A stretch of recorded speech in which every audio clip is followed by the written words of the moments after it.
ಆತ್ಮೀಯ ವಿದ್ಯಾರ್ಥಿಗಳೇ, ಇವತ್ತಿನ ತರಗತಿಯಲ್ಲಿ ಅಂತಾರಾಷ್ಟ್ರೀಯ ಅರ್ಥಶಾಸ್ತ್ರಕ್ಕೆ ಸಂಬಂಧಪಟ್ಟಂತಹ ಎರಡನೇ ಸಿದ್ಧಾಂತವನ್ನ ಚರ್ಚೆಯನ್ನ ಮಾಡೋಣ. ಅದು ಸಾಪೇಕ್ಷ ವೆಚ್ಚದ ಅಂತಾರಾಷ್ಟ್ರೀಯ ವ್ಯಾಪಾರದ ಸಿದ್ಧಾಂತ ಅಂತೇಳಿ. ಅದಕ್ಕೆ ನಾವು ಕಂಪೇರೇಟಿವ್ ಕಾಸ್ಟ್ ಥಿಯರಿ ಅಥವಾ ಕಂಪೇರೇಟಿವ್ ಅಡ್ವಾಂಟೇಜ್ ಥಿಯರಿ ಅಂತೇಳಿ ಕರಿತೇವೆ. ಈ ಸಿದ್ಧಾಂತದ ಮೇಲೆ ನಿಮ್ಮ ಎಕ್ಸಾಮ್ ಒಳಗೆ 15 ಅಥವಾ 10 ಅಂಕದ ಪ್ರಶ್ನೆಯಾಗಿ ಈ ಒಂದು ಸಿದ್ಧಾಂತವನ್ನ ಕೇಳಲಾಗ್ತದೆ. ಆ ಒಂದು ದೃಷ್ಟಿಕೋನವನ್ನು ಇಟ್ಟುಕೊಂಡು ನಿಮಗೆ ತಿಳಿಸುವಂತ ಕೆಲಸವನ್ನ ಮಾಡ್ತೇನೆ. ಈ ಸಾಪೇಕ್ಷ ವೆಚ್ಚದ ಅಂತಾರಾಷ್ಟ್ರೀಯ ವ್ಯಾಪಾರದ ಸಿದ್ಧಾಂತವನ್ನ ಡೇವಿಡ್ ರಿಕಾರ್ಡೋ ಅವರು 1817ರಲ್ಲಿ ಪ್ರಕಟಣೆಯಾದಂತಹ the principles of political economy and taxation ಅಂತೇಳಿ ಎಂಬ ಗ್ರಂಥದಲ್ಲಿ ಈ ಸಿದ್ಧಾಂತವನ್ನ ವೈಜ್ಞಾನಿಕ ತಳಹದಿಯಲ್ಲಿ ವಿವರಣೆ ಮಾಡುವಂತ ಕೆಲಸವನ್ನ ಮಾಡ್ತಾರೆ. ಅಷ್ಟೇ ಅಲ್ಲದೆ ಈ ಸಿದ್ಧಾಂತವನ್ನ ಜೆ.ಎಸ್. ಮಿಲ್, ಅಲ್ಫ್ರೆಡ್ ಮಾರ್ಷಲ್ ಮತ್ತು ಟಾಸಿಂಗ್ ಅವರು ಮುಂತಾದ ಅರ್ಥಶಾಸ್ತ್ರಜ್ಞರು ಅಭಿವೃದ್ಧಿಪಡಿಸುವಂತ ಕೆಲಸವನ್ನು ಕೂಡ ಮಾಡಲಾಗ್ತದೆ. ನೀವೇನ್ ತಿಳ್ಕೋಬೇಕು, ಈ ಸಿದ್ಧಾಂತವನ್ನ ಪ್ರಮುಖವಾದಂತ ಪ್ರತಿಪಾದಕರು ಯಾರು? ಡೇವಿಡ್ ರಿಕಾರ್ಡೋ ರವರು. ಈ ಸಾಪೇಕ್ಷ ವೆಚ್ಚ ಸಿದ್ಧಾಂತ ಏನಿದೆಯಲ್ಲ, ಈ ಸಿದ್ಧಾಂತವು ಪ್ರತಿಯೊಂದು ದೇಶವು ಸಾಪೇಕ್ಷ ಅಂತಂದ್ರೆ ತುಲನಾತ್ಮಕ ವೆಚ್ಚ ಅಂತೇಳಿ ವಿದ್ಯಾರ್ಥಿಗಳು ಅರ್ಥವನ್ನ ಮಾಡ್ಕೊಳ್ಬೇಕು. ಸಾಪೇಕ್ಷ ವೆಚ್ಚ ಕನಿಷ್ಠ ಪ್ರಮಾಣದಲ್ಲಿರುವ ವಸ್ತುವಿನ ಅಥವಾ ಸರಕಿನ ಉತ್ಪಾದನೆಯಲ್ಲಿ ವೈಶಿಷ್ಟ್ಯವನ್ನ ಸಾಧಿಸುತ್ತದೆ. ಏನ್ರಿ, ಏನ್ ದೇಶಗಳದಾವಲ್ಲ, ಆ ದೇಶಗಳಲ್ಲಿ ಪ್ರತಿಯೊಂದು ದೇಶವು ತನ್ನ ವಸ್ತುವಿನ ಉತ್ಪಾದನೆಯಲ್ಲಿ ಕನಿಷ್ಠ ಸಾಪೇಕ್ಷ ವೆಚ್ಚವನ್ನ ಹೊಂದಿರುವಂತ ವಸ್ತುವಿನ ಉತ್ಪಾದನೆಯಲ್ಲಿ ಸಾಮಾನ್ಯವಾಗಿ ವೈಶಿಷ್ಟ್ಯತೆಯನ್ನ ಸಾಧಿಸುವಂತ ಕೆಲಸವನ್ನ ಮಾಡ್ತಾರೆ. ಅಂದರೆ ಒಂದು ದೇಶ ಇನ್ನೊಂದು ದೇಶದೊಡನೆ ವ್ಯಾಪಾರದಲ್ಲಿ ತೊಡಗಿದಾಗ ಸಾಪೇಕ್ಷ ವೆಚ್ಚ ಕಡಿಮೆ ಇರುವ ಸರಕನ್ನ ರಫ್ತು ಮಾಡುತ್ತವೆ. ನೋಡಿ, ನಮಗೆ ಸಾಪೇಕ್ಷವಾಗಿ ವೆಚ್ಚ ಕಡಿಮೆ ಇರುವಂತಹ ವಸ್ತುವನ್ನ ಉತ್ಪಾದನೆ ಮಾಡಿ ಆ ವಸ್ತುವನ್ನ ಬೇರೆ ದೇಶಗಳಿಗೆ ರಫ್ತನ್ನ ಮಾಡ್ತಾವು. ಅಷ್ಟೇ ಅಲ್ಲದೆ ಸಾಪೇಕ್ಷ ವೆಚ್ಚ ಹೆಚ್ಚಳವಾಗಿರುವ ವಸ್ತುವನ್ನ ಆಮದು ಮಾಡಿಕೊಳ್ಳುತ್ತದೆ. ಒಂದು ಕಡಿಮೆ ಇರುವಂತಹ ವೆಚ್ಚವನ್ನ ತಾನೇ ಉತ್ಪಾದನೆ ಮಾಡಿ ಬೇರೆ ದೇಶಗಳಿಗೆ ರಫ್ತು ಮಾಡುವಂತ ಕೆಲಸವನ್ನ ಮಾಡ್ತದೆ. ಇನ್ನು ಸಾಪೇಕ್ಷವಾಗಿ ಹೆಚ್ಚಿರುವಂತ ವೆಚ್ಚದ ವಸ್ತುವನ್ನ ವಿದೇಶಗಳಿಂದ ಆಮದು ಮಾಡಿಕೊಳ್ಳುವಂತ ಕೆಲಸವನ್ನ ಪ್ರತಿಯೊಂದು ದೇಶವು ಮಾಡ್ತಾವ. ಇಲ್ಲಿ ಸಾಪೇಕ್ಷ ವೆಚ್ಚಗಳಲ್ಲಿನ ವ್ಯತ್ಯಾಸವೇ ಅಂತಾರಾಷ್ಟ್ರೀಯ ವ್ಯಾಪಾರಕ್ಕೆ ಪ್ರಮುಖ ಕಾರಣ ಅಂತೇಳಿ ರಿಕಾರ್ಡೋ ಅವರು ವಾದಿಸುವಂತ ಕೆಲಸವನ್ನ ಮಾಡ್ತಾರೆ. ಏನು, ಈ ಸಾಪೇಕ್ಷ ವೆಚ್ಚದಲ್ಲಿ ಏನ್ ವ್ಯತ್ಯಾಸ ಇದೆಯಲ್ಲ, ಈ ವ್ಯತ್ಯಾಸವೇ ಅಂತಾರಾಷ್ಟ್ರೀಯ ವ್ಯಾಪಾರಕ್ಕೆ ಪ್ರಮುಖ ಕಾರಣ ಅಂತೇಳಿ ಡೇವಿಡ್ ರಿಕಾರ್ಡೋ ಅವರು ತಿಳಿಸುವಂತ ಕೆಲಸವನ್ನ ಮಾಡ್ತಾರೆ. ಆಮೇಲೆ ಇನ್ನೂ ಸ್ವಲ್ಪ ಹೆಚ್ಚಿನ ಮಾಹಿತಿಯನ್ನ ಹಂಚಿಕೊಳ್ಳೋಣ. ರಿಕಾರ್ಡೋ ಸಿದ್ಧಾಂತದ ಪ್ರಕಾರ ಪ್ರತಿಯೊಂದು ರಾಷ್ಟ್ರ ಸಾಪೇಕ್ಷವಾಗಿ ಅನುಕೂಲತೆ ಅತ್ಯಧಿಕವಾಗಿರುವಂತ ಅನುಕೂಲತೆ ಅಥವಾ ಸಾಪೇಕ್ಷ ಅನಾನುಕೂಲ ಕಡಿಮೆ ಇರುವ ವಸ್ತುವಿನ ಉತ್ಪಾದನೆಯಲ್ಲಿ ವೈಶಿಷ್ಟ್ಯತೆಯನ್ನ ಸಾಧಿಸುತ್ತದೆ. ಏನ್ರಿ, ಸಾಪೇಕ್ಷವಾಗಿ ಹೆಚ್ಚಿನ ಅನುಕೂಲತೆ ಇರುವಂತ ವಸ್ತುವನ್ನ ಅಥವಾ ಸಾಪೇಕ್ಷವಾಗಿ ಕಡಿಮೆ ಅನಾನುಕೂಲತೆ ಇರುವ ವಸ್ತುವನ್ನ ದೇಶಗಳು ಉತ್ಪಾದನೆಯಲ್ಲಿ ವೈಶಿಷ್ಟ್ಯತೆಯನ್ನ ಸಾಧಿಸುತ್ತವೆ ಎಂಬುದು ರಿಕಾರ್ಡೋ ಅವರ ಒಂದು ಅಭಿಮತ ಆಗಿದೆ. ಅಂದರೆ ಪ್ರತಿಯೊಂದು ದೇಶವು ಸಾಪೇಕ್ಷ ಅನುಕೂಲತೆ ಹೆಚ್ಚಳವಾಗಿರುವ ವಸ್ತುವನ್ನ ರಫ್ತು ಮಾಡುತ್ತದೆ. ಸಾಪೇಕ್ಷವಾಗಿ ಹೆಚ್ಚಳವಾಗಿರುವಂತಹ ವಸ್ತುವನ್ನ ಉತ್ಪಾದಿಸಿ ರಫ್ತು ಮಾಡ್ತದೆ. ಹಾಗೂ ಕನಿಷ್ಠ ಸಾಪೇಕ್ಷ ವೆಚ್ಚ ಇರುವಂತಹ ವಸ್ತುವನ್ನ ಆಮದು ಮಾಡಿಕೊಳ್ಳುತ್ತದೆ. ಹೀಗಾಗಿ ಆ ಪ್ರಕಾರವಾಗಿ ಸಾಪೇಕ್ಷ ಅನಾನುಕೂಲ ಅತ್ಯಧಿಕ ಇರುವ ಸರಕನ್ನ ಆಮದು ಮಾಡಿಕೊಳ್ಳಲಾಗುತ್ತದೆ ಹಾಗೂ ಸಾಪೇಕ್ಷ ಅನುಕೂಲ ಗರಿಷ್ಠ ಇರುವ ವಸ್ತುವನ್ನ ಆ ದೇಶ ಉತ್ಪಾದಿಸಿ ರಫ್ತನ್ನ ಮಾಡಲಾಗ್ತದೆ ಎಂಬುದು ಈ ಸಿದ್ಧಾಂತದ ಪ್ರಮುಖವಾದಂತಹ ಒಂದು ಸಾರಾಂಶ ಆಗಿದೆ. ಇದು ನಿಮಗೆ ಸ್ಪಷ್ಟವಾಗಿ ಸಂಪೂರ್ಣವಾಗಿ ಗೊತ್ತಾಗಬೇಕಂತಂದ್ರ ಮುಂದೆ ಒಂದು ಪಟ್ಟಿ ಬರ್ತದ. ಆ ಪಟ್ಟಿಯ ಮೂಲಕ ನಿಮಗೆ ಸಂಪೂರ್ಣವಾಗಿ ತಿಳಿಸುವಂತ ಕೆಲಸವನ್ನ ಮಾಡ್ತೇನೆ.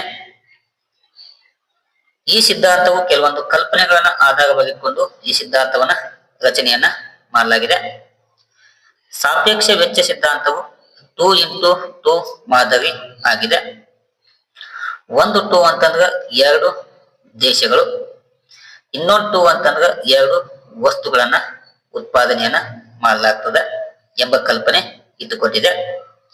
ಸೆಕೆಂಡ್ ಒನ್, ಶ್ರಮ ಒಂದೇ ಸರಕಿನ ಉತ್ಪಾದನಾ ವೆಚ್ಚದ ನಿರ್ಧಾರಕ. ಅಂದ್ರ ಇಲ್ಲಿ ಕೇವಲ ಒಂದೇ ಒಂದು ಉತ್ಪಾದನಾಂಗವನ್ನ ಗಣನೆಗೆ ತೆಗೆದುಕೊಳ್ಳಲಾಗಿದೆ. ಆ ಉತ್ಪಾದನಾಂಗ ಯಾವುದು? ಶ್ರಮ ಉತ್ಪಾದನಾಂಗ. ನಂಬರ್ 3, ಶ್ರಮವು ದೇಶದ ಒಳಗಡೆ ಮುಕ್ತವಾಗಿ ಚಲಿಸುತ್ತದೆ, ಆದ್ರೆ ಅಂತಾರಾಷ್ಟ್ರೀಯವಾಗಿ ಅದು ಚಲನೆಯನ್ನ ಹೊಂದುವುದಿಲ್ಲ ಎಂಬುದು ಮತ್ತೊಂದು ಕಲ್ಪನೆ. 4, ಶ್ರಮವು ಏಕರೂಪದ ಉತ್ಪಾದನಾ ದಕ್ಷತೆಯನ್ನು ಹೊಂದಿರುತ್ತದೆ. 5, ಸರಾಸರಿ ವೆಚ್ಚ ಸ್ಥಿರವಾಗಿರುತ್ತದೆ. 6th ಒನ್, ಅಂತಾರಾಷ್ಟ್ರೀಯ ವ್ಯಾಪಾರವು ಯಾವುದೇ ನಿರ್ಬಂಧ ಮತ್ತು ನಿಯಂತ್ರಣಗಳಿಗೆ ಒಳಪಡದೆ ಮುಕ್ತವಾಗಿ ಕಂಡುಬರುತ್ತದೆ. 7th ಒನ್, ಸಾರಿಗೆ ವೆಚ್ಚ ಅಸ್ತಿತ್ವದಲ್ಲಿ ಕಂಡು ಬರುವುದಿಲ್ಲ. 8 ಯಾವುದು? ಪರಿಪೂರ್ಣ ಪೈಪೋಟಿ ಮಾರುಕಟ್ಟೆ ಅಸ್ತಿತ್ವದಲ್ಲಿ ಕಂಡು ಬರ್ತದೆ ಮತ್ತು ಪೂರ್ಣೋದ್ಯೋಗ ಸನ್ನಿವೇಶ ಇರುತ್ತದೆ. ಇಷ್ಟು ಸಾಪೇಕ್ಷ ವೆಚ್ಚದ ಸಿದ್ಧಾಂತದ ಪ್ರಮುಖ ಕಲ್ಪನೆಗಳು ಆಗಿವೆ. ಈ ಕಲ್ಪನೆಗಳನ್ನ ಇಟ್ಕೊಂಡು ಈ ಸಿದ್ಧಾಂತವನ್ನ ವಿವರಣೆ ಮಾಡುವಂತ ಕೆಲಸವನ್ನ ಮಾಡೋಣ. ಇಲ್ಲಿ ನೋಡಿ ವಿದ್ಯಾರ್ಥಿಗಳೇ, ಸಿದ್ಧಾಂತದ ವಿವರಣೆ. ಈ ಕಲ್ಪನೆಗಳ ಆಧಾರದ ಮೇಲೆ ರಿಕಾರ್ಡೋ ಅವರು ತಮ್ಮ ಸಿದ್ಧಾಂತವನ್ನ ಪ್ರತಿಪಾದನೆಯನ್ನ ಮಾಡುವಂತ ಕೆಲಸವನ್ನ ಮಾಡ್ತಾರೆ. ಪ್ರತಿಯೊಂದು ದೇಶವು ಯಾವ ಸರಕಿನ ಉತ್ಪಾದನೆಯಲ್ಲಿ ಹೆಚ್ಚು ದಕ್ಷವೋ ಆ ಸರಕಿನ ಉತ್ಪಾದನೆ ತೊಡಗಿ ಉಳಿದ ಸರಕುಗಳನ್ನ ಉತ್ಪಾದನೆಯನ್ನ ಬೇರೆ ದೇಶಗಳಿಗೆ ಬಿಟ್ಟು ಕೊಡಬೇಕಾಗುತ್ತದೆ. ರಿಕಾರ್ಡೋ ಅವರ ಪ್ರಕಾರ ಸಾಪೇಕ್ಷ ವೆಚ್ಚ ಸಿದ್ಧಾಂತವನ್ನ ಅವರ ಹೆಸರಾಂತ 2 ದೇಶಗಳು ಮತ್ತು 2 ವಸ್ತುಗಳು ಉದಾಹರಣೆಯನ್ನ ಬಳಸಿಕೊಂಡು ಈ ಸಿದ್ಧಾಂತವನ್ನ ವಿವರಣೆ ಮಾಡುವಂತ ಕೆಲಸವನ್ನ ಮಾಡ್ತಾರೆ. ಈ ಒಂದು ಉದಾಹರಣೆಯಲ್ಲಿ ಇನ್ನೊಂದು ಪಟ್ಟಿ 2 ದೇಶಗಳನ್ನ ತೆಗೆದುಕೊಳ್ಳಲಾಗಿದೆ. ಒಂದು ಇಂಗ್ಲೆಂಡ್, ಇನ್ನೊಂದು ಪೋರ್ಚುಗಲ್ ದೇಶ. ಇಲ್ಲಿ ಬಟ್ಟೆ ಉತ್ಪಾದನೆಯನ್ನ ತೆಗೆದುಕೊಳ್ಳಲಾಗಿದೆ, ಇನ್ನು ಮದ್ಯ ಉತ್ಪಾದನೆಯನ್ನ ತೆಗೆದುಕೊಳ್ಳಲಾಗಿದೆ. ಇಲ್ಲಿ 1 ಯೂನಿಟ್ ಬಟ್ಟೆಯನ್ನ ಉತ್ಪಾದನೆ ಮಾಡಲು ತಗುಲುವಂತ ಕಾರ್ಮಿಕರ ಸಂಖ್ಯೆ ಕೆಳಗಡೆ ಇದೆ. ಇನ್ನು 1 ಯೂನಿಟ್ ಮದ್ಯವನ್ನ ಉತ್ಪಾದನೆ ಮಾಡಲು ತಗುಲುವಂತ ಕಾರ್ಮಿಕರ ಸಂಖ್ಯೆ ಕೆಳಗಡೆ ಕೊಡಲಾಗಿದೆ. ಇಲ್ಲಿ ನೋಡಿ, ಇಂಗ್ಲೆಂಡ್ ದೇಶವು 1 ಯೂನಿಟ್ ಬಟ್ಟೆಯನ್ನ ಉತ್ಪಾದನೆ ಮಾಡಲು 100ರಷ್ಟು ಕಾರ್ಮಿಕರು ಬೇಕಾಗ್ತಾರೆ. ಇನ್ನು ಅದೇ 1 ಯೂನಿಟ್ ಬಟ್ಟೆಯನ್ನ ಮದ್ಯವನ್ನ ಉತ್ಪಾದನೆ ಮಾಡಲು 120 ಶ್ರಮಿಕರು ಬೇಕಾಗುತ್ತಾರೆ. ಇನ್ನು ಪೋರ್ಚುಗಲ್ ದೇಶಕ್ಕೆ 1 ಯೂನಿಟ್ ಬಟ್ಟೆಯನ್ನ ಉತ್ಪಾದನೆ ಮಾಡಲು 90 ಕಾರ್ಮಿಕರು ಬೇಕಾಗಿದ್ದು, ಇನ್ನು 1 ಯೂನಿಟ್ ಮದ್ಯವನ್ನ ಉತ್ಪಾದನೆ ಮಾಡಲು 80 ಯೂನಿಟ್ ಕಾರ್ಮಿಕರು ಬೇಕಾಗಿದ್ದಾರೆ.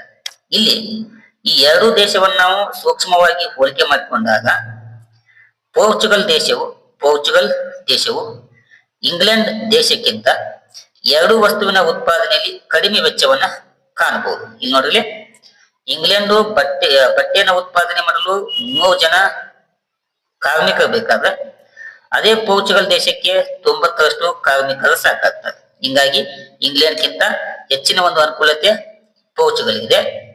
ಇನ್ನು ಅದೇ ರೀತಿ ಮದ್ಯವನ್ನ ಉತ್ಪಾದನೆ ಮಾಡಲು ಇಂಗ್ಲೆಂಡ್ಗೆ 120 ಶ್ರಮಿಕರು ಬೇಕಾದ್ರೆ ಅದೇ ಪೋರ್ಚುಗಲ್ ದೇಶಕ್ಕೆ ಕೇವಲ 80 ಜನ ಸಾಕಾಗ್ತಾರೆ.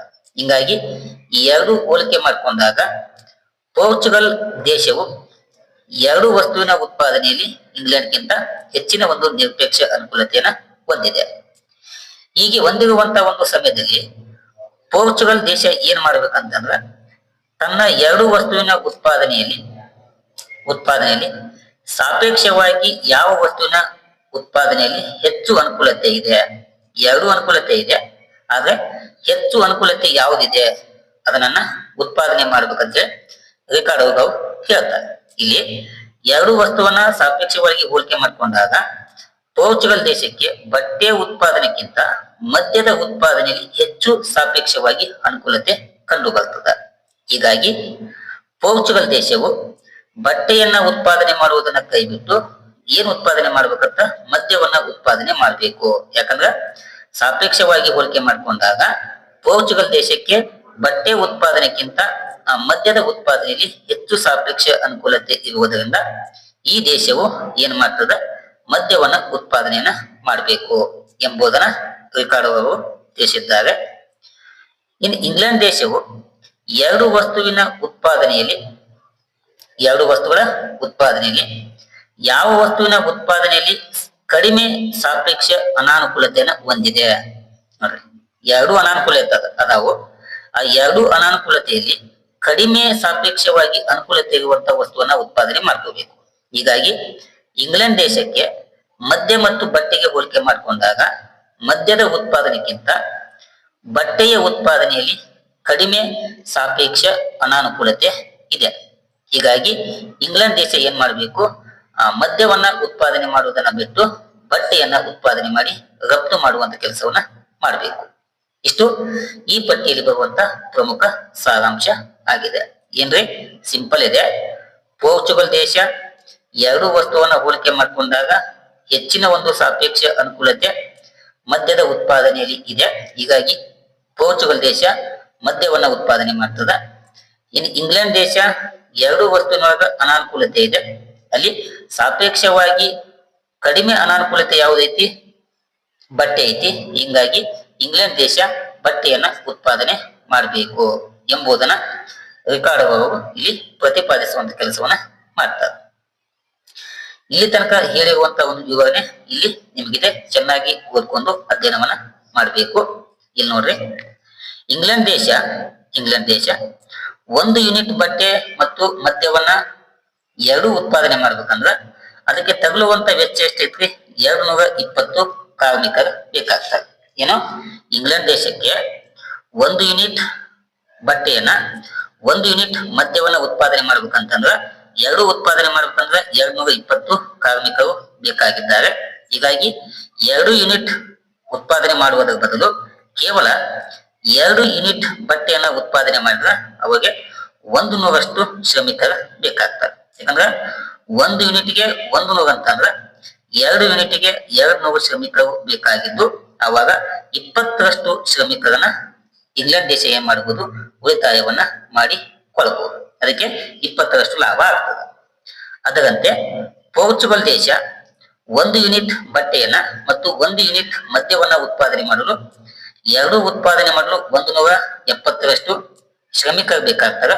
ಅದಕ್ಕೆ ಬದಲಾಗಿ ಪೋರ್ಚುಗಲ್ ದೇಶ ಏನ್ ಮಾಡಬೇಕು, 2 ಯೂನಿಟ್ ಮದ್ಯವನ್ನ ಉತ್ಪಾದನೆ ಮಾಡಲು 160 ಶ್ರಮಿಕರು ಬೇಕಾಗ್ತಾರೆ. ಅವಾಗ ಆ ದೇಶಕ್ಕೆ ಕೂಡ 10ರಷ್ಟು ಏನಾಗ್ತಾರೆ, ಶ್ರಮಿಕರು ಉಳಿತಾಯವನ್ನ ಸಾಧಿಸಬಹುದು ಎಂಬುದು ಆ ಒಂದು ಪಟ್ಟಿಯಲ್ಲಿ ನಮಗೆ ಸೂಕ್ಷ್ಮವಾಗಿ ಮಾಹಿತಿ ಲಭ್ಯ ಆಗ್ತದೆ. ಇಷ್ಟು ಪಟ್ಟಿ ಮತ್ತು ಅದರ ವಿವರಣೆ ಆಗಿದೆ. ಇನ್ನು ಆ ವಿವರಣೆಯನ್ನು ಇಲ್ಲಿ ರೇಖಾಚಿತ್ರದ ಮೂಲಕ ನಾವು ಗಮನಿಸೋಣ. OY ಅಕ್ಷದಲ್ಲಿ ಬಟ್ಟೆ ಉತ್ಪಾದನೆ, OX ಅಕ್ಷದಲ್ಲಿ ಮದ್ಯದ ಉತ್ಪಾದನೆಯನ್ನ ಬಿಂಬಿಸಲಾಗಿದೆ. PL ರೇಖೆ ಎಂಬುದು ಪೋರ್ಚುಗಲ್ ದೇಶದ ಉತ್ಪಾದನಾ ರೇಖೆ ಆಗಿದೆ, ಇದು ಪೋರ್ಚುಗಲ್. ಅದೇ ರೀತಿ EG ಎಂಬುದು ಇದು ಇಂಗ್ಲೆಂಡಿನ ಉತ್ಪಾದನಾ ರೇಖೆ ಆಗಿದೆ. ಪೋರ್ಚುಗಲ್ PL ರೇಖೆ ಎರಡು ವಸ್ತುವಿನ ಉತ್ಪಾದನೆಯಲ್ಲಿ ಇಂಗ್ಲೆಂಡ್ ದೇಶದಕ್ಕಿಂತ ಎರಡು ವಸ್ತುವಿನಲ್ಲಿ ಹೆಚ್ಚಿನ ಒಂದು ಅನುಕೂಲತೆಯನ್ನ ಹೊಂದಿದೆ. ಅದಕ್ಕಾಗಿ ಇಂಗ್ಲೆಂಡ್ ದೇಶ ಏನ್ ಮಾಡ್ಬೇಕಂತಂದ್ರ ಪೋರ್ಚುಗಲ್ ದೇಶ OPಯಷ್ಟು ಬಟ್ಟೆಯನ್ನ ಉತ್ಪಾದನೆ ಮಾಡುವುದರ ಬದಲು ಅದಕ್ಕೆ OL ಪ್ರಮಾಣದಷ್ಟು ಹೆಚ್ಚಿನ ಒಂದು ಸಾಪೇಕ್ಷ ಅನುಕೂಲತೆ ಕಂಡು ಬರ್ತದೆ. ಹಿಂಗಾಗಿ ಪೋರ್ಚುಗಲ್ ದೇಶ OL ಪ್ರಮಾಣದಷ್ಟು ಮದ್ಯವನ್ನ ಉತ್ಪಾದನೆ ಮಾಡಬೇಕು ಮತ್ತು OEಯಷ್ಟು ಬಟ್ಟೆ ಉತ್ಪಾದನೆಯನ್ನ ಇದು ಇಂಗ್ಲೆಂಡಿಗೆ ಬಿಟ್ಟು ಕೊಡುವುದರ ಮೂಲಕ ಇಂಗ್ಲೆಂಡ್ ದೇಶ ಬಟ್ಟೆಯನ್ನ ಉತ್ಪಾದನೆ ಮಾಡ್ತದ, ಪೋರ್ಚುಗಲ್ ದೇಶ ಏನ್ ಉತ್ಪಾದನೆ ಮಾಡುತ್ತದೆ, ಮದ್ಯವನ್ನ ಉತ್ಪಾದನೆ ಮಾಡ್ತದ ಎಂಬುದನ್ನ ಈ ರೇಖಾಚಿತ್ರ ನಮಗೆ ತಿಳಿಸಿ ಕೊಡ್ತದ.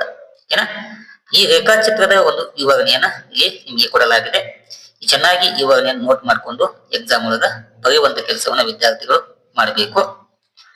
ಅದಾದ್ಮೇಲೆ ಕೊನೆಗೆ ಈ ಸಿದ್ಧಾಂತವನ್ನ ತೀರ್ಕೊಂಡ್ಮೇಲೆ ಈ ಸಿದ್ಧಾಂತವನ್ನ ಟೀಕೆಗೆ ಒಳಪಡಿಸಬಹುದು. ಈ ಸಿದ್ಧಾಂತದ ಟೀಕೆ ಅಥವಾ ದೋಷವನ್ನ ಗಮನಿಸೋಣ. ಒಂದನೇ ಟೀಕೆ, ಇದು ಕೇವಲ ಒಂದೇ ಉತ್ಪಾದನಾಂಗದ ಕಲ್ಪನೆಯನ್ನು ಇಟ್ಟುಕೊಂಡಿದೆ ಮತ್ತು ಶ್ರಮದ ಚಲನೆ ಮತ್ತು ಸಮದಕ್ಷತೆಯ ಕಲ್ಪನೆ ಅಸಮಂಜಸವಾಗಿ ಕಂಡು ಬರ್ತದೆ. ಸ್ಥಿರ ವೆಚ್ಚದ ಕಲ್ಪನೆ ತಪ್ಪಾಗಿದೆ. ಪೂರ್ಣೋದ್ಯೋಗ ಆರ್ಥಿಕತೆಯಲ್ಲಿ ಕಂಡು ಬರುವುದಿಲ್ಲ. ಪರಿಪೂರ್ಣ ಪೈಪೋಟಿ ಕಲ್ಪನೆಯು ಅವೈಜ್ಞಾನಿಕವಾಗಿದೆ ಮತ್ತು ಸಾರಿಗೆ ವೆಚ್ಚವನ್ನು ಕಡೆಗಣಿಸಲಾಗಿದೆ. ಸಂಪೂರ್ಣವಾಗಿ ವೈಶಿಷ್ಟ್ಯತೆಯನ್ನ ಸಾಧಿಸಲು ಅಸಾಧ್ಯವಾಗ್ತದೆ ಮತ್ತು ಮುಕ್ತ ವ್ಯಾಪಾರದ ಕಲ್ಪನೆ ತಪ್ಪಾಗಿದೆ ಮತ್ತು ಈ ಸಿದ್ಧಾಂತವು ಅತಿ ಸರಳತೆಯನ್ನು ಹೊಂದಿರ್ತದೆ ಎಂಬ ಆಧಾರವನ್ನು ಇಟ್ಟುಕೊಂಡು ಈ ಸಿದ್ಧಾಂತವನ್ನ ಟೀಕೆಗೆ ಒಳಪಡಿಸುವಂತ ಕೆಲಸವನ್ನ ಅರ್ಥಶಾಸ್ತ್ರಜ್ಞರು ಮಾಡಿದ್ದಾರೆ. ಓಕೆನಾ? ಈ ಸಿದ್ಧಾಂತದಲ್ಲಿರುವಂತಹ ದೋಷಗಳನ್ನ ನಿವಾರಣೆ ಮಾಡಲು ಅಂತಾರಾಷ್ಟ್ರೀಯ ವ್ಯಾಪಾರದ ಆಧುನಿಕ ಸಿದ್ಧಾಂತ ಬರ್ತದೆ. ಆ ಸಿದ್ಧಾಂತವನ್ನ ಮುಂದಿನ ತರಗತಿ ನಿಮಗೆ ತಿಳಿಸುವಂತ ಕೆಲಸವನ್ನ ಮಾಡ್ತಾನೆ. ಓಕೆನಾ? ಇಲ್ಲಿಯ ತನಕ ತರಗತಿ ವೀಕ್ಷಣೆ ಮಾಡಿದ ಎಲ್ಲ ವಿದ್ಯಾರ್ಥಿಗಳಿಗೆ ಧನ್ಯವಾದಗಳನ್ನು ತಿಳಿಸ್ತಾ ಈ ತರಗತಿಯನ್ನ ಇಲ್ಲಿಗೆ ಮುಗಿಸ್ತೇನೆ. Thank you. ನಮಸ್ಕಾರ.